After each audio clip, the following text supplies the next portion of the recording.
ಬಳ್ಳಾರಿ ಜೈಲಿನಲ್ಲಿ ಮಗನನ್ನ ಭೇಟಿಯಾಗಿದ್ದಾರೆ ದರ್ಶನ್. ಇದೇ ಮೊದಲ ಬಾರಿಗೆ ಬಳ್ಳಾರಿ ಜೈಲಿನಲ್ಲಿ ಭೇಟಿಯಾಗಿದ್ದಾರೆ. ಮಗ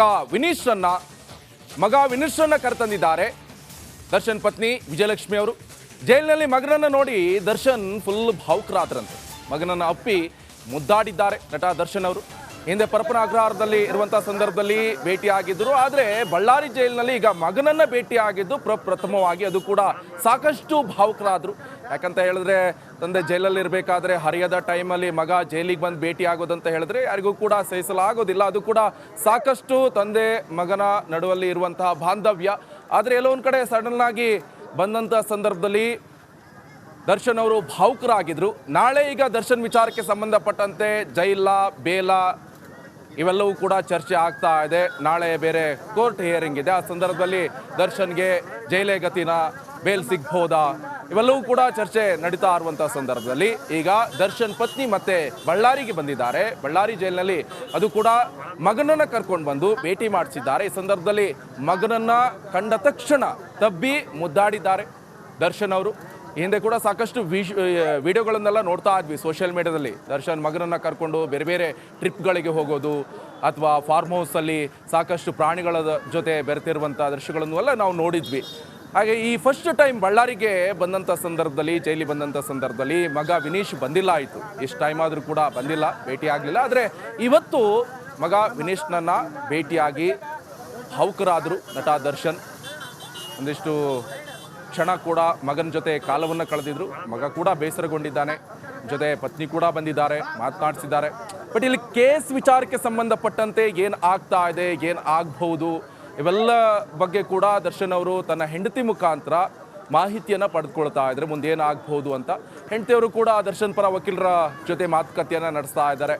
ನಾಳೆ ಬೇರೆ ಕೋರ್ಟ್ ಜಾಮೀನು ಕೊಡುತ್ತಾ ಹಾಗಾದರೆ ದರ್ಶನ್ಗೆ, ಅಥವಾ ಜೈಲೇ ಗತಿನ, ಇವೆಲ್ಲವೂ ಸುದ್ದಿಗಾರರ ಜೊತೆ ತಮ್ಮ ಇಂಗಿತವನ್ನ ಆಸ್ಪಿರೆಂಟ್, ನಾವು ಕೂಡ ಆಕಾಂಕ್ಷಿ ಅನ್ನುವಂಥದ್ದು ಕೂಡ ವ್ಯಕ್ತಪಡಿಸ್ತಾ ಇದ್ದಾರೆ. ಜೊತೆಗೆ ಸಿದ್ದರಾಮಯ್ಯನವ್ರನ್ನ ಅಲ್ಲಿಯ ತನಕ ವಿರೋಧ ಪಕ್ಷ ಅಂದ್ರೆ ಬಿಜೆಪಿ ಅವರು ಬಿಡ್ತಾರಾ? ಈಗಷ್ಟೇ ಸಾಕಷ್ಟು ವಾಗ್ದಾಳಿಯನ್ನು ನಡೆಸ್ತಾ ಇದ್ದಾರೆ. ಸಿಎಂ ಸಿದ್ದರಾಮಯ್ಯನವರೇ, ನೀವು ನೈತಿಕ ಹೊಣೆ ಹೊತ್ತು ರಾಜೀನಾಮೆ ಕೊಡಿ ಅಂತ ವಿಪಕ್ಷ ನಾಯಕರು ಕೇಳ್ತಾ ಇದ್ದಾರೆ. ನಾನು ಯಾಕೆ ಕೊಡಬೇಕು ಅಂತ ಸಿಎಂ ಸಿದ್ದರಾಮಯ್ಯನವರು ಹೇಳ್ತಾ ಇದ್ದಾರೆ. ಈ ವಾಗ್ವಾದ ಎಲ್ಲಿಗೆ ಬಂದು ನಿಲ್ಲುತ್ತೆ?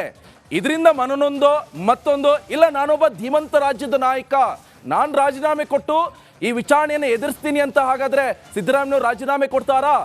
ಈ ಸಾಕಷ್ಟು ಪ್ರಶ್ನೆಗಳು ಕೂಡ ಈಗ ಸಿದ್ದರಾಮಯ್ಯನವರ ಮೇಲಿರುವಂಥದ್ದು. ಸಿದ್ದರಾಮಯ್ಯವ್ರಿಗೆ ಏನು ಮಾಡ್ತಾರೆ ಅನ್ನುವಂಥದ್ದು ಕೂಡ ಬಹಳ ಇಂಟ್ರೆಸ್ಟಿಂಗ್ ವಿಚಾರ.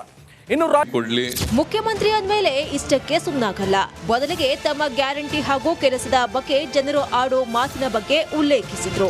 ಬಹಳ ಜನ ಫಲಾನುಭವಿಗಳಿದ್ದಾರೆ, ಅವರೆಲ್ಲ ದಿನನಿತ್ಯ ನನಗೆ ಹೇಳ್ತಾರೆ, ಯಾವ ಕಾರಣಕ್ಕೂ ಹೆದರ್ಕಬೇಡಿ ಸ್ವಾಮಿ, ನಾವು ನಿಮ್ಮ ಜೊತೆ ಇದ್ದೀವಿ, ಯಾವ ಕಾರಣಕ್ಕೂ ಹೆದರ್ಕಬೇಡಿ, ನಿಮ್ಮ ಜೊತೆ ಇದ್ದೀವಿ.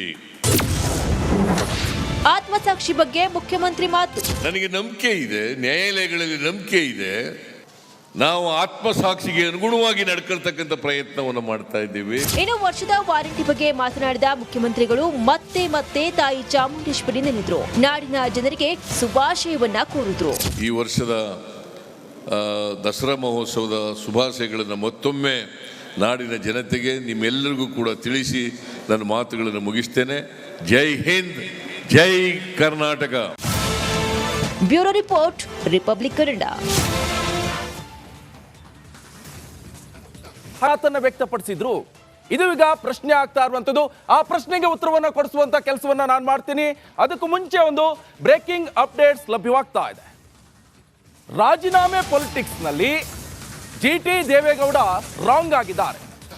ಸಿದ್ದು ಪರ ಹೊಗಳಿಕೆ, ಹಿತಶತ್ರುಗಳ ವಿರುದ್ಧ GTD ಟೀಕೆಯನ್ನ ವ್ಯಕ್ತಪಡಿಸ್ತಾ ಇದ್ದಾರೆ. ಅದು ಕೂಡ ದಸರಾ ವೇದಿಕೆಯಲ್ಲಿ ಚಡ್ಡಿ ದೋಸ್ಗಳಾಗಿದ್ದಾರೆ. ಚಮಕ್ ಸಿಎಂಗೆ ಕಿಕ್ ಗಾಜಿನ ಮನೆಯಲ್ಲಿ ಕುಳಿತು ಕಲ್ಲನ್ನ ಹೊಡೆದಿದ್ಯಾರು? ಹಾಗಾದ್ರೆ FIR ದಾಖಲಾದ ನಾಯಕರು ರಾಜೀನಾಮೆಯನ್ನು ಕೊಡಬೇಕಾ ಅಂತ GTD ಪ್ರಶ್ನೆ ಮಾಡ್ತಾ ಇದ್ದಾರೆ. ಯಾರೆಲ್ಲ ರಾಜೀನಾಮೆ ಕೊಡಬೇಕು? ಎಲ್ಲಿಗೆ ಬಂತು ಹಾಗಾದ್ರೆ ರಾಜಕೀಯ? ಬಿಜೆಪಿ JDS ನಾಯಕರ ವಿರುದ್ಧ ಈಗ GT ದೇವೇಗೌಡರು ಗುಡುಗಿದ್ದಾರೆ. ಅವ್ರು ಒಳ್ಳೆ ಕೆಲಸಗಳನ್ನೆಲ್ಲ ಬದಿಗೊತ್ತಿ ಮಾಡ್ಬಿಟ್ಟಿದ್ದಾರೆ. ರಾಜೀನಾಮೆ ಕೊಟ್ಬಿಡಿ. ರಾಜೀನಾಮೆಯ ಕುಮಾರಸ್ವಾಮಿ 2 ಲಕ್ಷ ಜನ ಕೋಟಿಗೆ ಕೊಡ್ತಾರ, ಕೊಡಕ್ಕಾಗ್ತದ? ಕೊಡಿ ಅಂತಾರೆ. ಸಿದ್ದರಾಮಯ್ಯವ್ರು 136 136 ಜನ ಡಿ ಕೆ ಗೆದ್ದಿದ್ದಾರೆ. ಆ ರಾಜೀನಾಮೆ ಕೊಟ್ಬಿಡಿ ರಾಜೀನಾಮೆ ಕೊಟ್ಬಿಡಿ. ರಾಜೀನಾಮೆ ಕೊಡ್ಬೇಕಾ? ತೋರಿಸ್ಬಿಡಪ್ಪ ಯಾವ ಕಾನೂನು ನೋಡುವ. ಅದು ಯಾವ ಕಾನೂನು ರಾಜೀನಾಮೆ ಕೊಡು ಅಂತೇಳದೆ, ಯಾವ ಕಾನೂನು ಜೈಲಿಗೆ ಹಾಕಿದೆ ಅಂತೇಳಿದೆ ತೋರಿಸ್ರಿ. ರಾಜ್ಯದಲ್ಲಿ ಏನ್ರಿ ನೋಡ್ಬೇಕಾಗಿದೆ? ಅವ್ರು ಒಳ್ಳೆ ಕೆಲಸಗಳನ್ನೆಲ್ಲ ರಾಜ್ಯದಲ್ಲಿ ರಾಜೀನಾಮೆ ಕೇಳಿ ಬರ್ತಾ ಇರುವಂತ ಸಂದರ್ಭದಲ್ಲಿ ಸಿಎಂ ಕೊಡಬೇಕು ರಾಜೀನಾಮೆ ಅಂತ ವಿರೋಧ ಪಕ್ಷಗಳು ವಾದವನ್ನ ಮಾಡ್ತಾ ಇದ್ದಾವೆ. ಸಿಎಂ ವಿರುದ್ಧ ವಾಗ್ವಾದವನ್ನ ನಡೆಸ್ತಾ ಇರುವ ಈ ಸಂದರ್ಭದಲ್ಲಿ ರಾಜೀನಾಮೆ ಗಾಜಿನ ಮನೆ. ಹಾಗಾದ್ರೆ ಯಾವ ಕಾರಣಕ್ಕೆ ಈ ರಾಜೀನಾಮೆ ಗಾಜಿನ ಮನೆ? ಯಾರು ಹೇಳ್ತಾ ಇರುವುದು ಅಂತ ಹೇಳಿದ್ರೆ GT ದೇವೇಗೌಡರವರು ಹೇಳ್ತಾ ಇರುವಂತ ಮಾತಿದು. ಬಹಳ ಪ್ರಮುಖವಾಗಿ ರಾಜ್ಯದಲ್ಲಿ ಯಾವ ಪಕ್ಷದ ನಾಯಕರು ಸಾಚ ಅಲ್ವಾ ಅಂತ ಕೇಳ್ತಾ ಇದ್ದಾರೆ. ಹಾಗಾದ್ರೆ ಬಿಜೆಪಿಯಲ್ಲೂ ಇದ್ದಾರೆ FIR ಆದವರು, ಕಾಂಗ್ರೆಸ್ನಲ್ಲೂ ಇದ್ದಾರೆ, JDS ನಲ್ಲೂ ಇದ್ದಾರೆ. ಅವರೇನು ರಾಜೀನಾಮೆ ಕೊಟ್ಟಿದ್ರಾ? ಹಾಗಾದ್ರೆ FIR ಆದ ಕೂಡಲೇ ರಾಜೀನಾಮೆ ಕೊಡಬೇಕಾ ಅಂತ ಇದು GT ದೇವೇಗೌಡರವರ ಮಾತಾಗಿರುವಂತದ್ದು. ಅದು ಕೂಡ ಬಹುತೇಕ ರಾಜಕಾರಣಿಗಳ ಮೇಲೆ ಭ್ರಷ್ಟಾಚಾರದ ಆರೋಪ ಇದೆ. ಪ್ರತಿಯೊಬ್ಬ ರಾಜಕಾರಣಿಗಳ ಮೇಲೂ ಕೂಡ ಬಹುತೇಕ ಯಾರೆಲ್ಲ ಇದ್ದಾರೆ ಅವ್ರ ಮೇಲೆ FIR ಕೂಡ ದಾಖಲಾಗಿದೆ. ಭ್ರಷ್ಟಾಚಾರದ ಆರೋಪ ಇದೆ.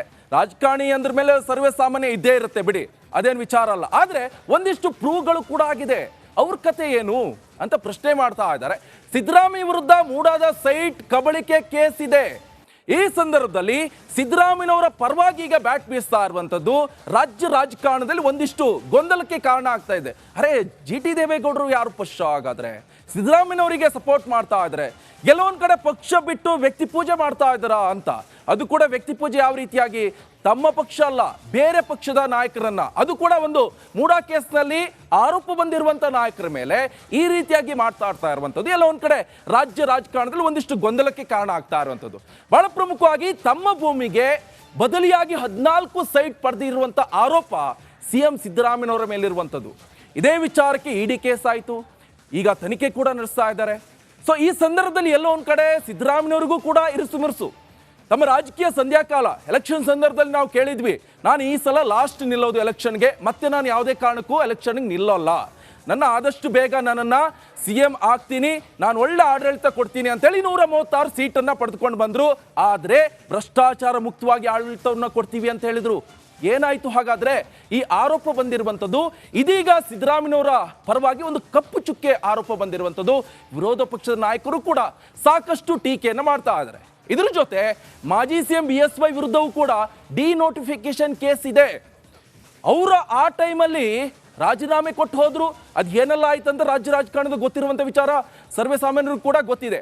ಆದರೆ ಆ ಸಂದರ್ಭದಲ್ಲಿ ಅವರೊಬ್ಬರು CM ಆಗಿ ರಾಜೀನಾಮೆ ಕೊಟ್ಟರು. ಹಾಗಾದ್ರೆ ಸಿದ್ದರಾಮಯ್ಯನವರು ನೈತಿಕ ಹೊಣೆ ಹೊತ್ತು ರಾಜೀನಾಮೆ ಯಾಕೆ ಕೊಟ್ಟಿಲ್ಲ ಅಂತ ವಿರೋಧ ಪಕ್ಷದವರು ಕೇಳ್ತಾ ಇದ್ದಾರೆ.